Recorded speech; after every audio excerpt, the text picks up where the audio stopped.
I didn't notice her at first. Or maybe I did, but I wasn't paying attention. That happens sometimes. You walk past someone, hear them laugh, and file it away as background noise, not a prelude. But the first time she actually looked at me, really looked, I felt it, the faint, electric tug in my chest that made my fingers tighten around the stack of invoices I was holding. The repair shop smelled like motor oil and damp rags, a scent that somehow made everything feel more permanent, more weighted. I was crouched near the front counter, trying not to trip over the corner of a tool cart, when she appeared in the doorway. She moved differently than everyone else here, deliberate, unhurried, as if she owned time itself. Her hair had that soft, confident curl that framed a face I couldn't immediately categorize. Strong, warm, and unyielding, somehow.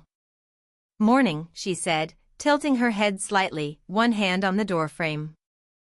Her voice was calm, steady, no rush, no pretense, but it landed in a way that made me stumble over my reply. Morning," I said, and my words sounded small, even to me. She smiled, but it wasn't the kind that demanded attention. It was quieter, something that reached only a corner of your mind. She glanced at the repair order I was fumbling with, raised an eyebrow, and said, "You don't look like you're having fun." I wanted to tell her I never had fun here, that I hated the smell of oil and the way the fluorescent lights made everyone's eyes look tired. Instead, I nodded, muttered something about paperwork, and watched her as she moved toward the counter. Her steps were measured, deliberate, yet somehow fluid, like a melody I wasn't sure I had the right to listen to. "Need a hand?" she asked, stopping just close enough that I could smell the faint trace of her perfume. Something floral, understated, but not generic. It made my stomach twist in a way I wasn't expecting. "No, it's fine," I said, though my hands betrayed me. The papers slipped slightly, and she caught them. Our fingers brushed briefly, and I thought, impossibly, that the moment had stretched out long enough to hear a clock tick somewhere. She handed the stack back, her eyes lingering an extra second, not staring, not intrusive, just noticing. I tried to focus on the numbers scribbled across the pages, but I kept seeing her silhouette against the sunlit doorway, the curve of her smile when she said something quietly to the mechanic behind me, and the slight pause she took before leaving, as if she had considered something and then decided against it. I don't know if she noticed me noticing her. Maybe she didn't. Maybe it was just how she looked at everyone, like she saw more than she was supposed to. And yet, when she finally walked out, leaving the bell above the door to jingle softly, something hollow opened up in my chest. Not longing, not exactly, but a space where I knew I'd find myself thinking of her again.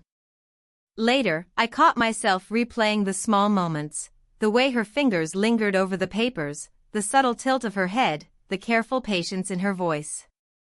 Tiny things. Insignificant things. But I couldn't stop turning them over in my mind. And that was the first time I realized, without even knowing it, she had made a mark on me. Something quiet, almost invisible, but stubborn. Something I couldn't explain. I didn't notice her distance yet, not really. But I would. Soon enough. I didn't expect to see her again so soon. The repair shop was quieter than usual that afternoon, the late sun streaking through dusty windows and turning the floor into golden stripes. I was sorting parts when she walked in, carrying a laptop bag heavier than she let on. "Hey," I said, and for some reason my voice caught, as if the small syllable could betray everything I hadn't yet admitted to myself. She nodded, placing the bag on the counter. Her fingers lingered on the strap for a moment too long, like she wasn't sure she wanted to let go of something, or someone. She looked tired, faint lines of weariness brushed across her eyes, and the corner of her mouth didn't quite reach her smile. "Can you help me with this?" she asked, voice measured, careful. There was an edge to it, a subtle wariness I hadn't noticed before. I moved closer, crouching beside her. The laptop was acting up, a software issue she clearly didn't have the patience for. Her hands hovered over the keyboard, precise but hesitant, thumbs tapping lightly against the keys. I watched without thinking, noticing how her nails were short, practical, and how her wrist moved with a small, controlled tension. "You're good at this," she said, almost in passing, her tone soft but uncertain. I felt the words like a small heat rising in my chest, because I didn't know if she meant it for me or just aloud to herself. We worked in silence for a while. Every now and then, she would sigh, a quiet, restrained sound that made me want to reach out and ease it, though I had no idea how. When the laptop finally responded, she leaned back, rubbing the back of her neck with one hand, and for a moment, her guarded mask faltered. Her eyes softened. Briefly. I don't usually let anyone see this side," she said, almost too quickly, and then caught herself, turning her gaze to the window. The light fell across her face in a way that made everything seem more intimate, more fragile than I should have been allowed to witness. I didn't say anything. I just noticed. Noticing felt like the safest thing I could do, like observing without interfering, keeping the distance she seemed to need. I watched the way her shoulders slumped just slightly when she thought no one was looking, the way she bit her lower lip once before shaking her head as if scolding herself for some private thought. When I finally looked up from the laptop screen, she was watching me, eyes curious, and something almost imperceptible passed between us, like a question without words. My pulse jumped, and I realized my own hands were trembling slightly as I closed the lid. She smiled then. Not the confident, measured smile from the first day, but a softer, almost hesitant curve of her lips. The kind that feels like it could disappear if touched too directly. I wanted to reach out, to bridge the tiny gap, but didn't. Instead, I simply handed her the laptop. Her fingers brushed mine. It lasted for a heartbeat, just enough to leave a spark I couldn't ignore. She didn't pull away immediately, but she didn't linger either. She gave me a look that was half gratitude, half something unreadable, and then turned away, carrying her bag as if nothing had happened. I stayed crouched there, watching her leave, feeling the echo of that contact on my skin. Tiny, fleeting, and yet impossibly charged.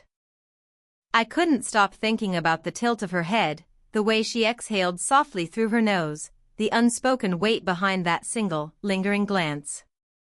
And I knew, even then, that I would remember it. That quiet brush of fingers. That pause where she let herself be seen, just a little. That was enough to pull me closer, even when I knew I shouldn't be. The rain had started before I even realized it, pattering against the window in a steady rhythm that made the room feel smaller, more intimate than it was. We were alone in the back office, sifting through invoices for a shipment delay, the fluorescent lights above buzzing faintly. She leaned over the desk, elbows planted, and I caught the faint scent of her perfume, a soft, not overpowering, lingering like a secret. "You've been staring at that one-line item for 5 minutes, she said, not accusing, just observing. Her voice had that quiet steadiness that made me want to confess something I didn't even know how to put into words. I trailed off, fingers brushing against the edge of the desk. Too close. Not close enough. The words got caught somewhere in my chest. I wanted to say more, to tell her she was distracting me, that I couldn't stop noticing the small gestures she didn't mean to make obvious, the way her hair fell across her cheek, the subtle curve of her smile when she realized I was watching. She looked up at me, eyes steady, and for a heartbeat the room shrank. I could hear the rain, the soft hum of the office computers, and the slight hitch in her breath as she adjusted her chair. The proximity was dangerous, and I knew it. I wanted to reach out, to brush a stray curl from her face, to just exist in that space with her for a second longer. But life intruded. Her phone buzzed on the desk, and the moment fractured. She glanced at it, sighed, and picked it up quickly, forcing the same measured composure she always wore like armor. The screen lit up with a message from someone I didn't recognize, and her jaw tightened just enough that I felt it, physically, like a ripple across the space between us. I said nothing. I watched. Because saying anything at all, would have been too much, and I couldn't risk it. Not yet. She set the phone down, muttered something about needing to check on a shipment, and stood. The movement created the tiniest shift, our knees brushed as she passed. A jolt went through me. She didn't acknowledge it. She never did. But I felt it. I felt everything. I wanted to ask her if she ever wondered about the what-ifs, the things unsaid between people who shouldn't, who couldn't. Instead, I kept my lips sealed, my heart hammering in quiet restraint. I wanted to tell her that being this close to her was enough to make my thoughts spiral, but the words would have sounded foolish, dangerous.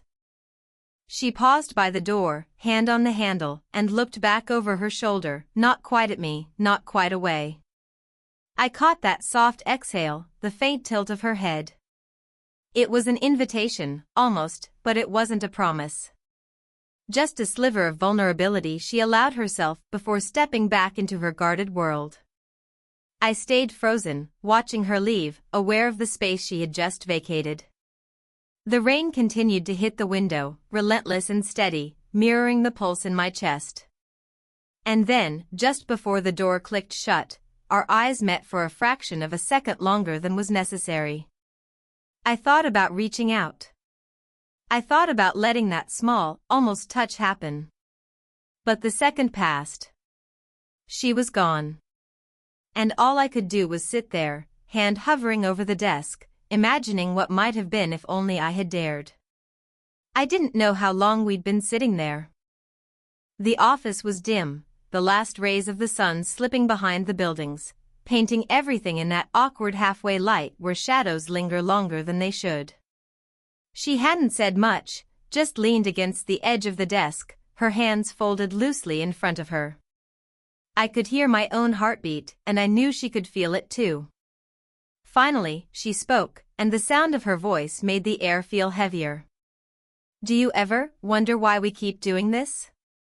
I froze, not sure what this meant to us, the small shared moments, the silence that wasn't really silence. I tried to smile, but it caught somewhere in my throat. "Doing what?" I asked, though I already knew. She looked down at her hands, then back at me, eyes searching. "Pretending it's normal. Pretending I don't notice how close we get, or how far we stay." Her words were calm, measured, but underneath I heard something like panic, or fear. Something I couldn't name but recognized immediately because it mirrored my own chest tightening, my own hesitation. "I don't know," I admitted, softer than I wanted. My fingers fidgeted with the edge of the desk, tracing invisible patterns. I think about it. More than I probably should." She gave a short laugh, almost bitter, almost sad. "Yeah. Me too. That's the problem, isn't it?" The silence that followed wasn't empty, it was thick with everything we weren't saying, all the stolen glances, the almost touch, the restrained words. I noticed the faint lines around her eyes, the way her lips pressed together when she was trying not to say too much, the subtle tremor in her fingers as she held them together. I wanted to reach for her hand, to close that distance, but I didn't. I couldn't. Not yet. Not without breaking something neither of us could repair. So I stayed still, letting the quiet stretch between us. She took a deep breath, looking past me at nothing, then back again. "I don't know what we are," she said, her voice breaking just slightly. "And I don't know if I want to find out, or if I'm too afraid to." Her honesty struck me in a way nothing else had. Not the shared laughter, not the accidental touches, not the stormy evenings or the long drives back to work. This, her words, cut sharper than any near touch. It was real. Dangerous in its simplicity. I started, and then stopped. Because nothing I could say would be enough. I couldn't tell her I wanted her, couldn't admit the way I watched her, the way my chest tightened every time she even glanced my way. There were no words for this. Only the slow, aching silence that stretched out and made my skin feel too tight, my chest feel too full. She stood, shoulders heavy, eyes avoiding mine. And then, finally, in that quietest, most devastating moment, she said something that settled in my chest like cold stone. I don't know if I can keep pretending I'm not falling for this, falling for you, before I even know what it is. And with that, she turned, leaving the room suddenly too large, too empty, and me too aware of the spaces between us. I didn't expect her to open up like she did that day. We were stacking boxes in the storage room, the dusty light filtering through the blinds in thin, angled stripes. She moved carefully, each box deliberate, but there was a tension to her shoulders I hadn't noticed before. I shouldn't be telling you this, she said suddenly, her voice quieter than usual, almost a whisper over the hum of the overhead lights. I froze, a box halfway to the shelf. You don't have to, I said. My hands stayed where they were, empty and waiting. She shook her head, eyes unfocused, staring at the floor as if she could will the words away. It's just, years ago, someone I cared about. Someone I trusted. And it ended in a way that left me, she trailed off, fingers curling around the edge of a box. I noticed the subtle shake in her hands, the tight set of her jaw, the way she didn't meet my eyes. I wanted to say something, anything, but I knew silence would do more here than words. So I let her continue. I didn't think I'd ever, she breathed, as if the words themselves were heavy. I didn't think I'd ever feel that kind of loss again. And then, she glanced at me, just for a moment, before looking away. Then I met someone who reminded me what it feels like to almost risk it. To almost hope again. Her pause lingered, charged. I felt my chest tighten in a way I wasn't ready for. It was a small confession, almost insignificant, and yet it shifted everything between us. The air seemed to hum, like the room itself had taken a deep breath and was waiting for me to respond. I don't know what to say, I admitted, not because I didn't know what to say, but because I was suddenly aware of how much I wanted to be the answer. How much I wanted to fill the space her words had left empty. You don't have to say anything, she murmured. Her voice was softer now, more fragile. She brushed a stray lock of hair behind her ear, and I noticed the faint line of sadness beneath her eyes, the way her lips pressed together as if to hold herself back from something. A box slipped from her hands, and I caught it instinctively. Our fingers touched again, brief, almost accidental, but it left a tremor I couldn't ignore. She looked at me then, and I thought I saw a flicker of something, recognition, maybe, or a memory she hadn't intended to share. There was a voicemail on her phone, buzzing softly in her pocket. She ignored it, just for a second, and for that moment, she let herself lean closer, let the space between us collapse just a fraction. I wanted to reach out, to close the gap, but I didn't. I just held the box, felt the warmth of her presence, the faint scent of her perfume mingling with the dust in the air. Finally, she stepped back, straightened her shoulders, and took a breath that seemed to shake out the tension in the room. I should get back, she said, voice steadier, but her eyes betrayed a quiet hesitation. I watched her go, the light catching her profile, every small detail burned into my memory, the tilt of her head, the weight of the moment she almost let herself share, the tremor of vulnerability that was gone before it could be claimed. And I realized, standing alone in that small storage room, that nothing would ever feel quite the same again. That one soft confession had shifted the ground beneath us, almost imperceptibly, but I felt it like a tremor through my chest. The cafe was nearly empty when I saw her again. Rain had slicked the streets outside, and the smell of wet asphalt mingled with the faint aroma of coffee beans inside. She was at a corner table, her laptop open but mostly ignored, and when she looked up and saw me, there was a flicker in her eyes I'd been chasing for weeks.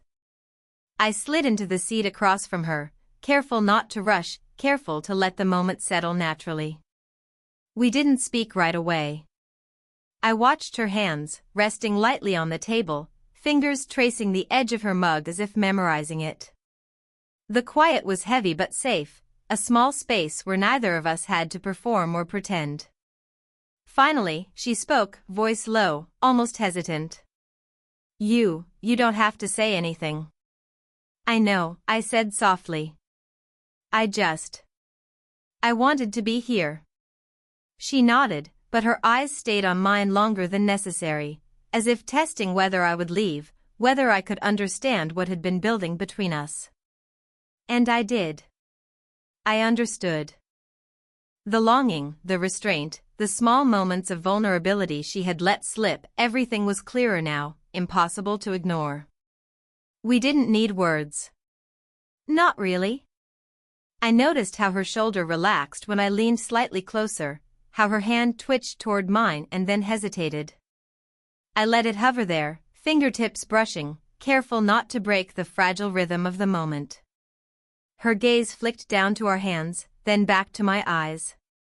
No one else existed in that cafe, not the clink of cups, not the barista wiping down counters, not the soft jazz playing overhead.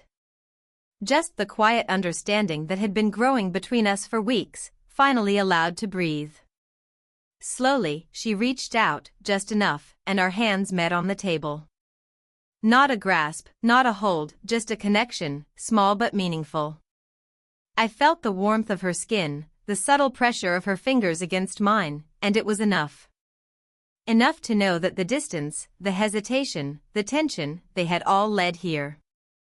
We stayed like that, quiet, suspended in that small shared space. The rain outside softened to a drizzle, but we didn't move. The world could wait. There was no declaration, no dramatic confession. Only presence. Only the recognition that whatever had been building was finally acknowledged, fragile and steady all at once. Her lips curved faintly in a smile, the kind that didn't need words to carry meaning. I leaned just a little closer, not enough to crowd her, not enough to force the moment, just enough to match her rhythm, to exist alongside her without breaking the fragile equilibrium. Minutes passed, maybe hours. I didn't care. The quiet settled around us like a shield. I realized then that this shared understanding, this gentle acknowledgement of everything unsaid, was far more powerful than any grand gesture. It was real. It was ours. When she finally pulled her hand back, it was with no rush, no fear, only the soft exhale of someone who had finally allowed herself to feel. I followed her lead, leaving the space between us open, but marked. And as we stood to leave, walking side by side into the drizzle, I knew, without a single word, that nothing would ever need to be rushed. We had arrived here quietly, fully, and that was enough. It's funny how time makes some things clearer. Sitting here now, months later, I can trace the small moments, the quiet glances, the almost touches, the silences that spoke louder than words, and see how they added up, slowly, insistently, until nothing could be the same again. She's different now, somehow softer at the edges, though still impossibly composed. I can tell when she's tired, when she's carrying the weight of her own past, and she lets me notice without saying it aloud. And me? I've learned to slow down, to read the space between her words, to feel without needing to act too quickly. I've learned that love isn't always a grand gesture. Sometimes it's the quiet persistence of being present, noticing, holding space.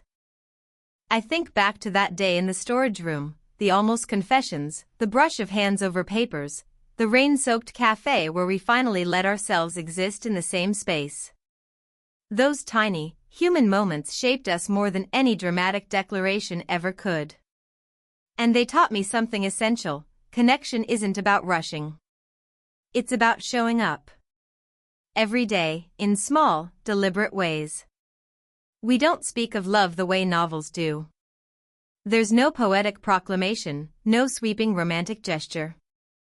There's simply awareness, the way her fingers find mine when the world feels heavy, the way our laughter lingers in shared silence, the way we trust each other with the spaces we don't fill with words. That's our language, subtle and earned. And maybe that's the point. Love isn't always a climax. Sometimes it's the accumulation of all the quiet, deliberate moments, the ones that don't feel urgent until you realize they've reshaped everything inside you. I watch her now across the room, absorbed in her work, and I feel a warmth in my chest I can't fully name. Gratitude, longing, recognition. All of it wrapped up in the same quiet understanding. She glances up, catches my eyes, and smiles, not loudly, not dramatically, just a smile that says, without speaking, I see you. And I'm here. And that is enough. Enough to make the waiting, the hesitation, the almost failures of our early days feel like the necessary steps towards something real. Something that will endure because it was never rushed, never forced. Something that feels human. I lean back, exhale, and let the memory of all the small moments settle around me. The stormy nights, the accidental touches, the long silences, they are part of our story, part of what made this connection ours. And I know now that what we have isn't fragile. It's quiet. It's resilient.